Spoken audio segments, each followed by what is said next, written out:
Assalamualaikum warahmatullahi wabarakatuh, teman-teman. Selamat datang di kelas Sistem Pelayanan Perizinan dan Penanaman Modal bersama saya, dosen pengampu mata kuliah ini, Jovanska Kisti. Dan hari ini kita akan membahas terkait dengan pengawasan perizinan berusaha berbasis resiko. Oke, teman-teman. Pertama, kita akan membahas tentang tata cara pengawasan. Nah, pengawasan adalah upaya untuk memastikan pelaksanaan kegiatan usaha sesuai dengan standar pelaksanaan kegiatan usaha yang dilakukan melalui pendekatan berbasis resiko dan kewajiban yang harus dipenuhi pelaku usaha. Nah, tujuan pelaksanaan pengawasan adalah yang pertama untuk memastikan kepatuhan pemenuhan persyaratan dan kewajiban oleh pelaku usaha. Dan yang kedua adalah mengumpulkan data bukti laporan terjadinya bahaya terhadap keselamatan kesehatan lingkungan hidup dan rujukan pembinaan atau pengenaan sanksi administrasi kepada pelanggaran perizinan berusaha. Nah, bagaimana dengan prosesnya atau siapa saja orang-orang koordinator pengawasan dari pelaksanaan pengawasan perizinan berusaha ini?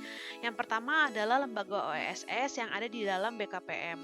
BKPM melakukan koordinasi atas pelaksanaan pengawasan perizinan berusaha berbasis resiko melalui sistem OSS yang menjadi pusat kewenangan pemerintah pusat. Dan yang kedua adalah pemerintah daerah provinsi. DPMP TSP provinsi melakukan koordinasi pelaksanaan pengawasan atas kewenangan pemerintah daerah provinsi. Yang ketiga adalah dilakukan juga oleh pemerintah dan kabupaten kota.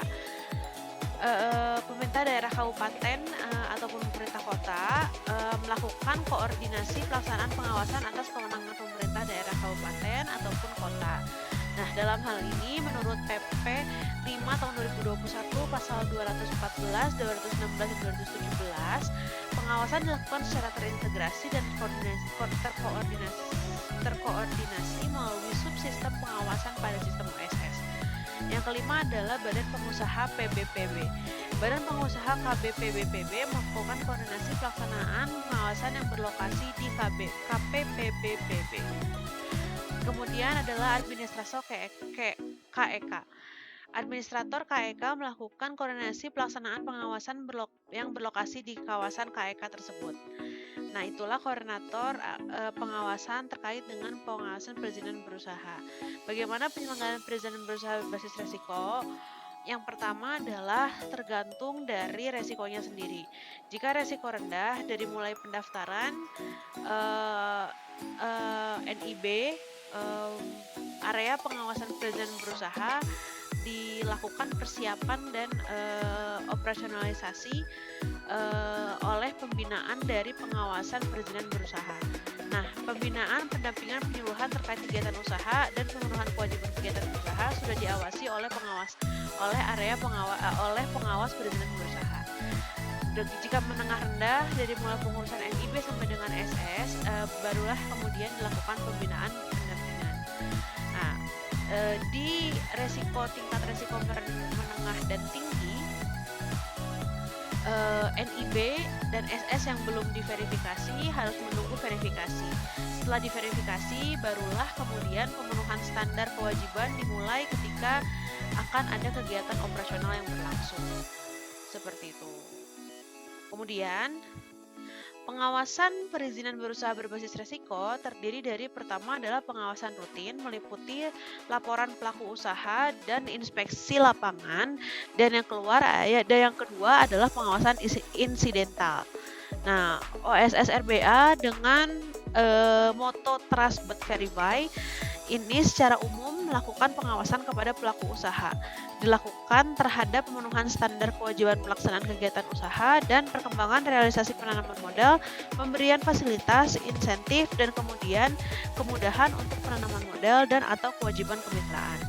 OSS RBA menerapkan prinsip Trust but Verify sehingga kegiatan pengawasan menjadi sangat penting dan perlu penguatan sistem koordinasi dan transparansi dalam pelaksanaannya. Pengawasan rutin ini terdiri dari laporan usaha, laporan usaha berkala, dan inspeksi lapangan. Pertama, dalam laporan pelaku usaha terdapat laporan perkembangan kegiatan usaha. Yang pertama adalah laporan pemenuhan standar atau SS, atau izin yang disampaikan kepada kementerian lembaga melalui sistem OSS dengan mekanisme single sign-on ke masing-masing kementerian ataupun lembaga terkait.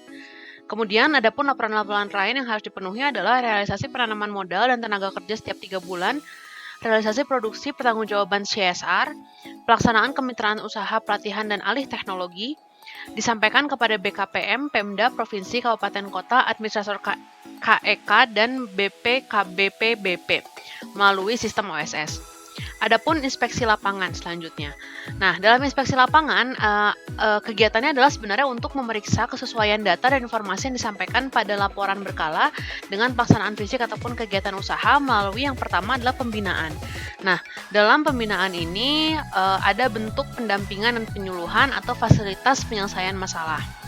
Yang kedua adalah pemeriksaan administratif dan atau fisik, yaitu ada pengecekan lokasi usaha, realisasi nilai investasi, pengecekan tenaga kerja juga, mesin peralatan, bangunan dan gedung, kewajiban terkait fasilitas dan intensif, dan kemudahan penanaman modal, dan juga kewajiban kemitraan. Dan yang kedua, kegiatan yang dilakukan dalam hal ini adalah tidak dapat dilakukan kunjungan fisik secara virtual. Jadi semuanya harus langsung ke lapangan. Seperti itu. Nah, kemudian ada pengawasan insidental. Yang pertama, pengawasan insidental terjadi karena ada beberapa faktor. Adanya pengaduan masyarakat ataupun pengaduan kebutuhan dari pelaku usaha. Atau misalnya ada indikasi pelaku usaha melakukan kegiatan yang tidak sesuai dengan ketentuan peraturan perundang-undangan, dan adanya kebutuhan yang sangat mendesak berupa terjadinya pencemaran lingkungan atau hal-hal yang membahayakan masyarakat. Nah, pengawasan insidental ini dilakukan dengan inspeksi lapangan untuk memeriksa kesesuaian data dan informasi dengan pelaksanaan kegiatan usaha melalui pembinaan dalam bentuk pendampingan dan penyuluhan, fasilitasi penyelesaian masalah, kemudian juga ada pemeriksaan administratif atau fisik seperti sama ya, pengecekan lokasi usaha, terus realisasi nilai investasi, pengecekan tenaga kerja, mesin peralatan, bangunan, intensif, dan segala macam. Dan juga bila kunjungan fisik tidak memungkinkan, inspeksi lapangan dalam hal ini dapat dilakukan secara virtual. Nah, kemudian adapun kegiatan pemantauan.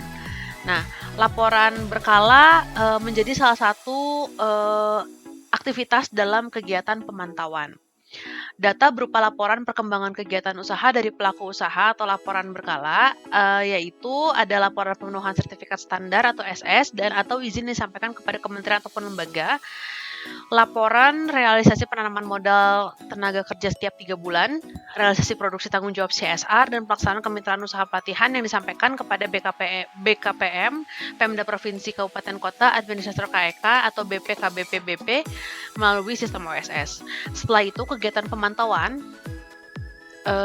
yang merupakan kegiatan pengumpulan, verifikasi, dan evaluasi terhadap laporan berkala yang disampaikan pelaku usaha.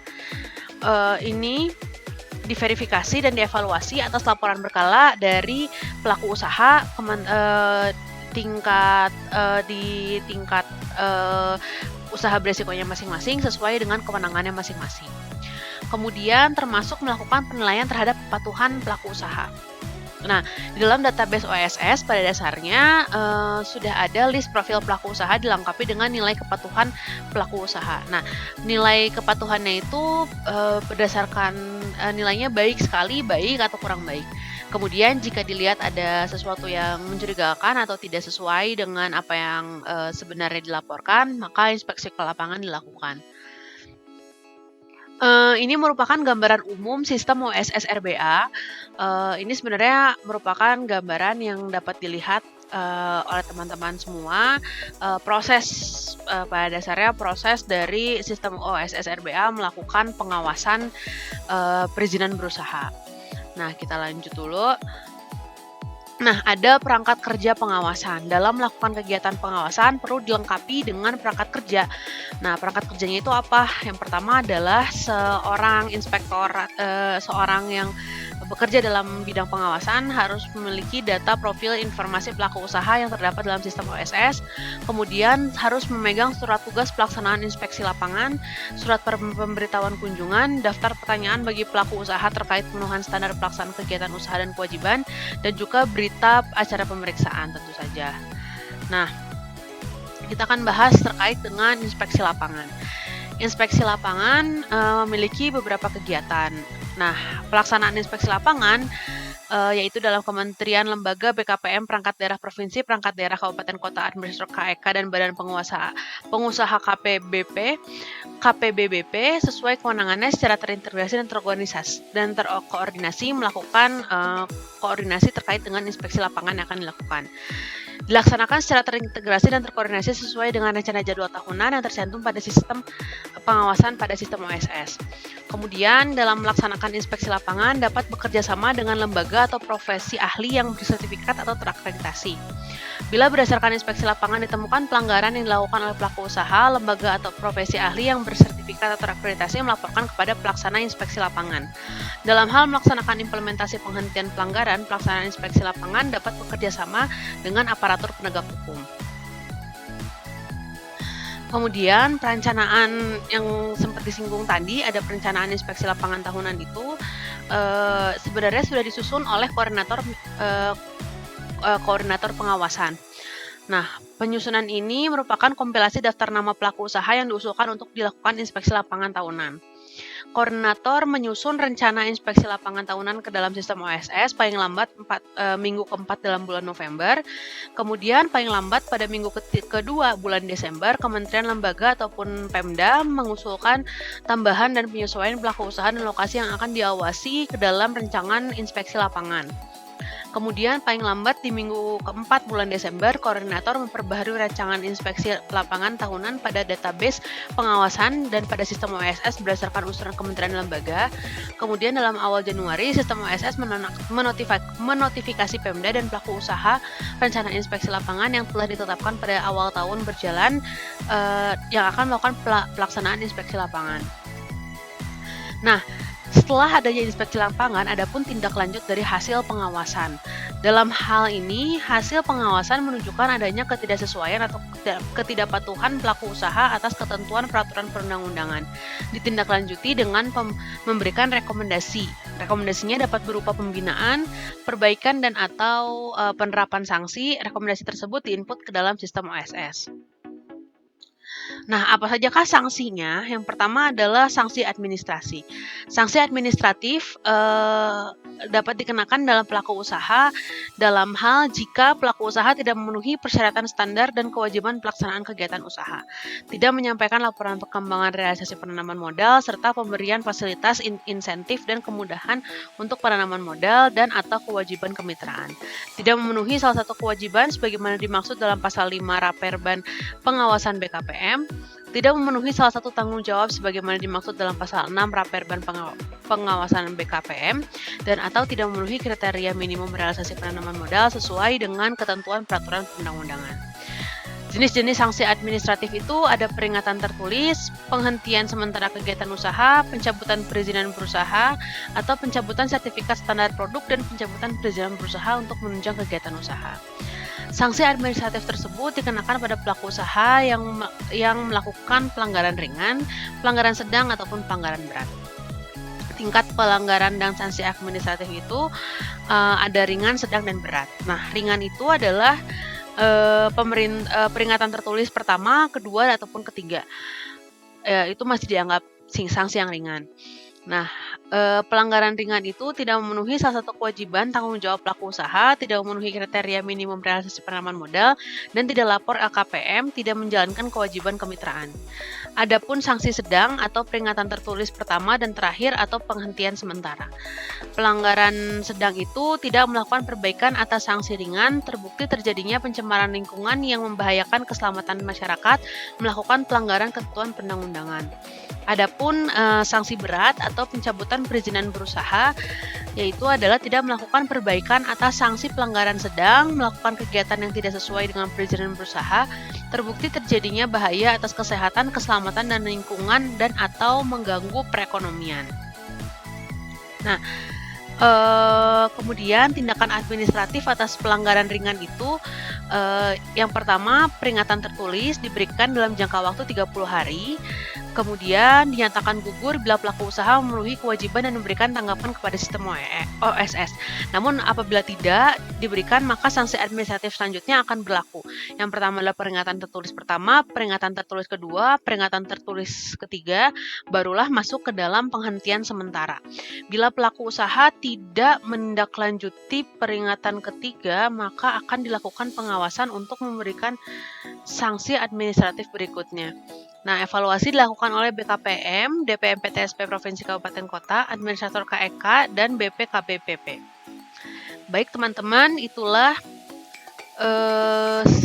singkat dari terkait dengan pengawasan berusaha berbasis resiko. Selanjutnya, masih ada beberapa materi lanjutan seperti pemenuhan standar usaha dan persiapan kegiatan berusaha, pelaporan LKPM oleh pelaku usaha, dan pelaksanaan pengaduan. Kita akan ketemu di video selanjutnya untuk membahas submateri yang lain terkait dengan pengawasan perizinan berusaha berbasis resiko. Sampai ketemu di video selanjutnya, jangan lupa untuk mengikuti terus channel Administrasi Pemerintahan Visip Unpad. Assalamualaikum warahmatullahi wabarakatuh.